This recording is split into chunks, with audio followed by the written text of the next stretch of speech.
remind the House that this is the honourable member's first speech, and I ask the House to extend to her the usual courtesies. I call the honourable member for Mayo. Thank you, Mr Speaker. It is indeed a great privilege to give my first speech in this great place as the member for Mayo. Mayo stretches from Springton at the southern tip of Eden Valley, along the length of the Adelaide Hills, down the Fleurieu to the mouth of the mighty Murray, across the south coast, including the Southern Vales, and the jewel of the Mayo Crown, Kangaroo Island. In total, over 9,300 square kilometres, encompassing more than 35 townships, 7 wine regions, highly arable farmland and incredible wildlife. I'm the first woman in 115 years to represent my region, known as Mayo since 1984, which was previously part of the former seat of Angus.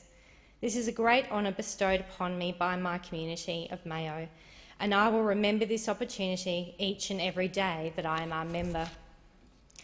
I'm the first member of the Xenophon team to be elected to the House of Representatives. We represent the sensible middle ground where decisions are made through community engagement and the application of common sense, not partisan political ideology. As I stand here, I am reminded of a speech given in this place by the Honourable Don Chipp in March 1977.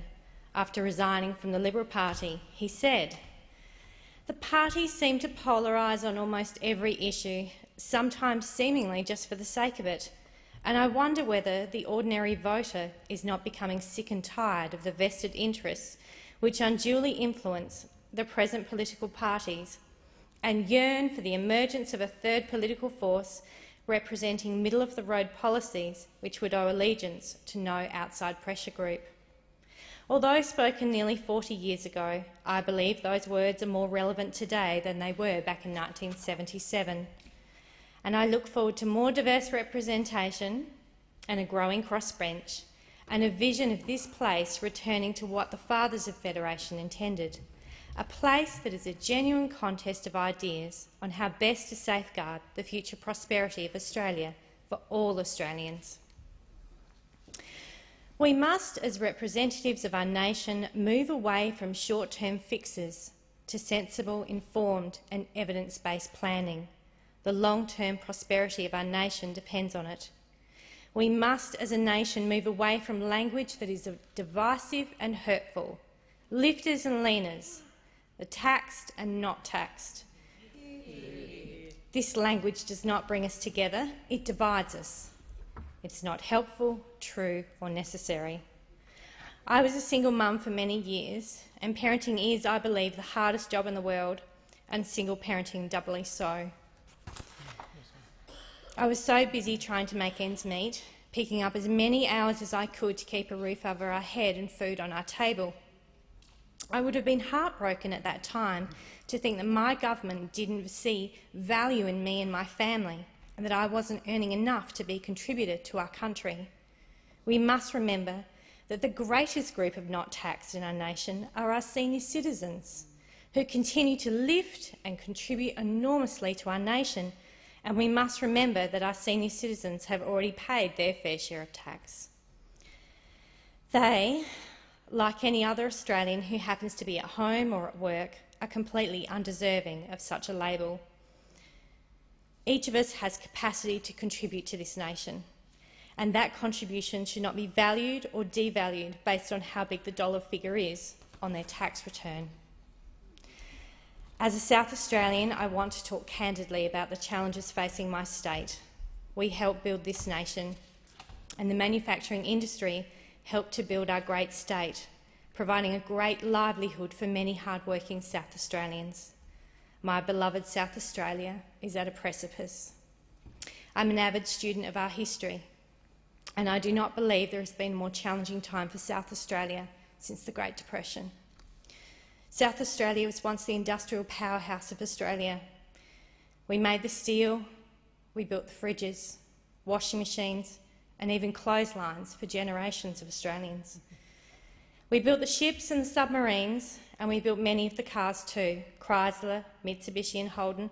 My dad worked at Mitsubishi's Lonsdale factory until it closed. He was very proud of the cars he made, and he earned a good wage that ensured that my sister and I had a good education and everything we needed.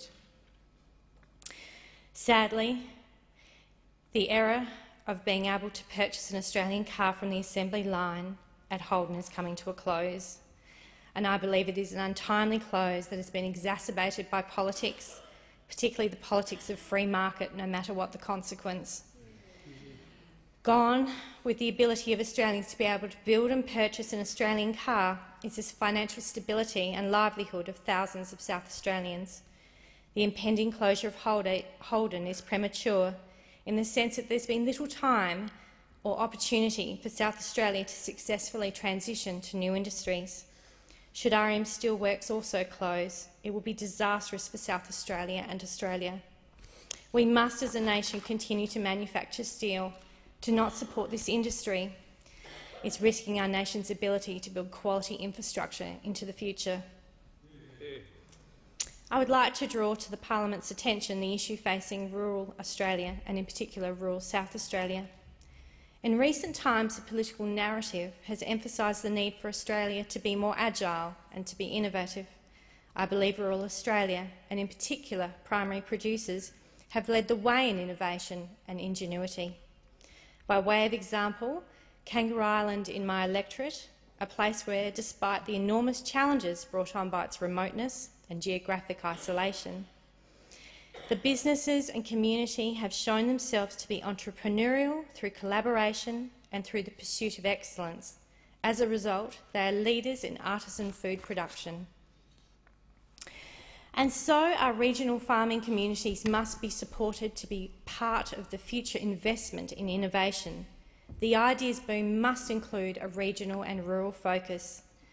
There is enormous potential for young people in particular to develop new business opportunities in farming and food production, and I would urge the government to ensure that investment in innovation is not solely concentrated in our eastern capital cities. By the year 2050, our world population is predicted to be 10 billion. The continent of Asia, our nearest neighbour, is expected to be 5.2 billion of this global population, with a growing middle class.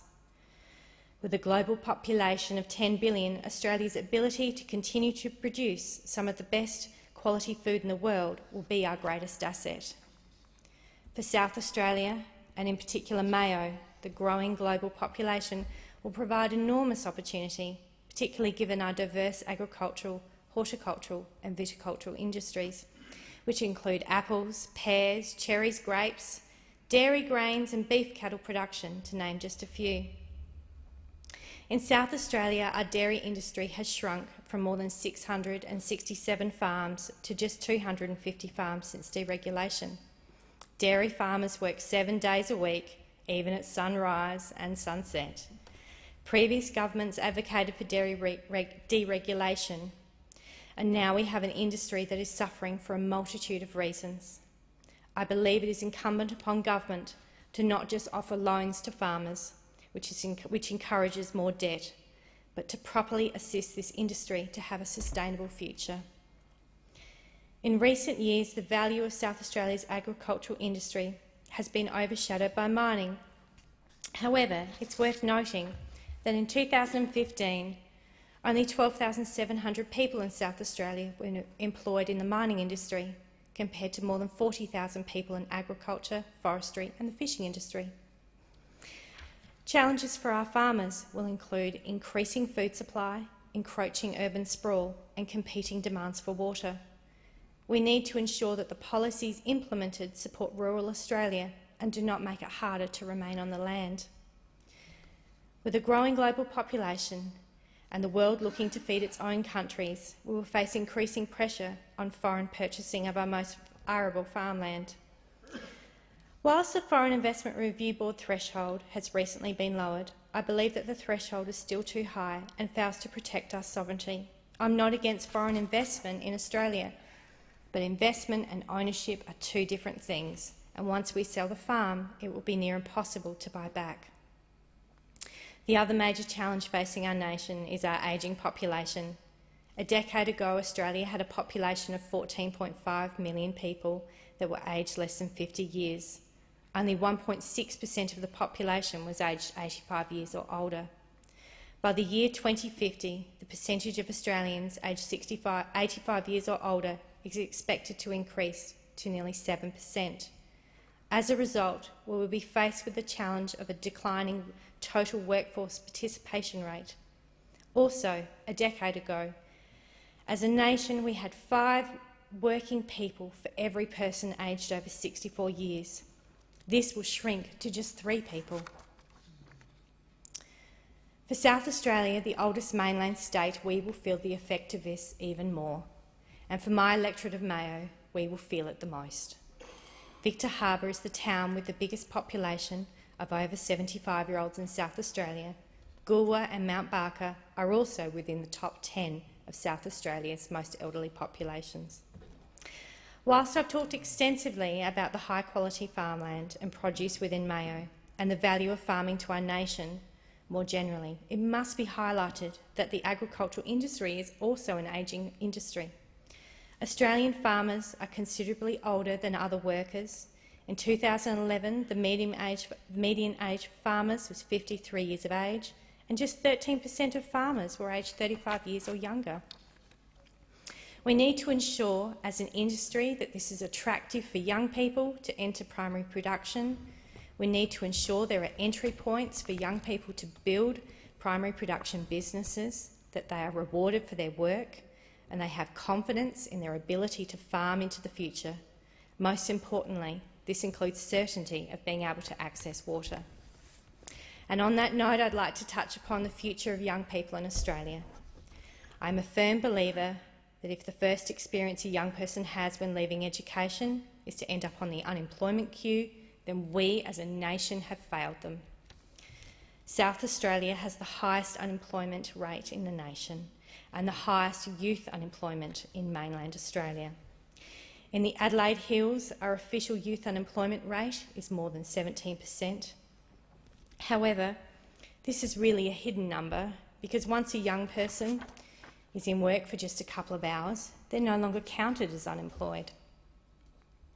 Realistically, when you combine youth unemployment and underemployment, we are talking about 1 in 3 young people not working as much as they would like to or are able to.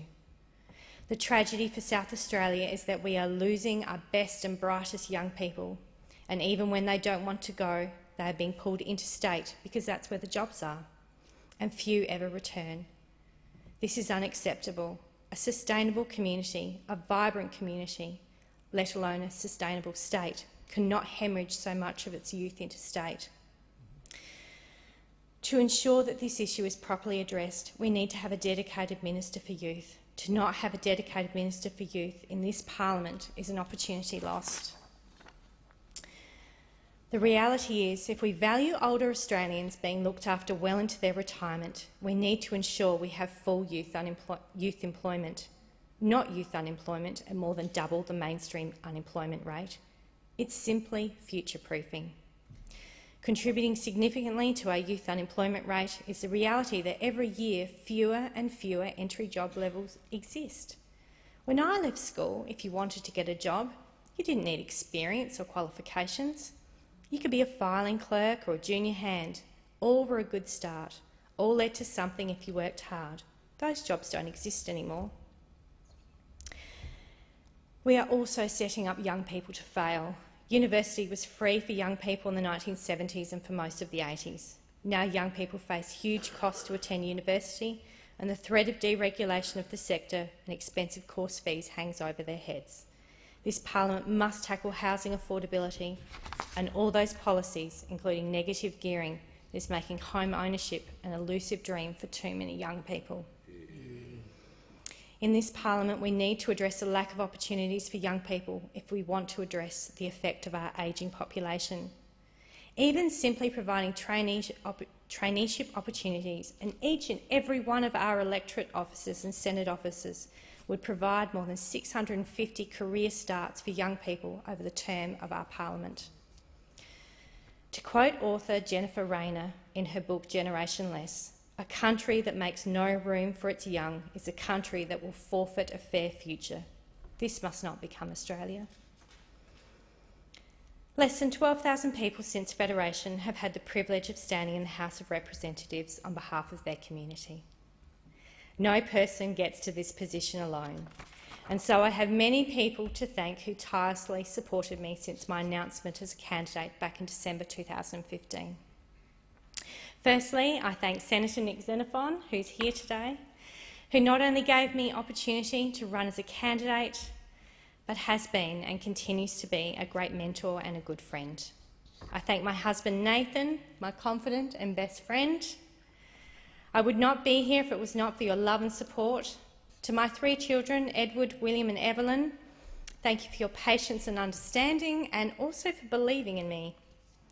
I thank my parents, Tina and George, they're here tonight, for their courage to immigrate as a young couple with a baby on their knee to this great country.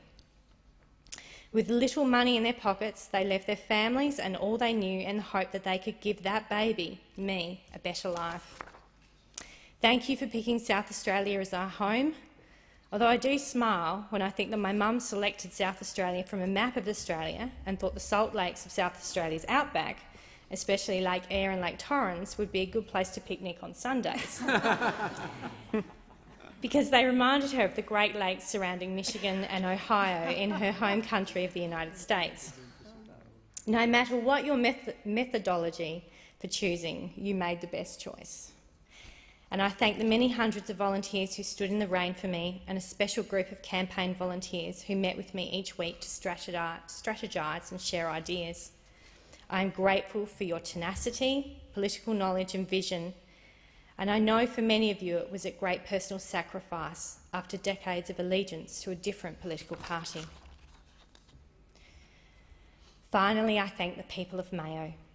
Thank you for coming out to the community forums I held across the electorate, at the sausage sizzles in parks in summer and the community centres we filled during winter, and at every country show. Thank you for sharing what matters to you, what matters to us. This is the start of our conversation, and I very much look forward to continuing this dialogue that will lead to action for our community. Thank you for taking a chance on me, for changing our political landscape. There is no greater honour than to represent you in our nation's capital. I will do everything I can to keep democracy as close as possible to our communities so that your voice is heard. Mr. Speaker, my focus, my energy, my heart will be dedicated to making Mayo matter. Thank you.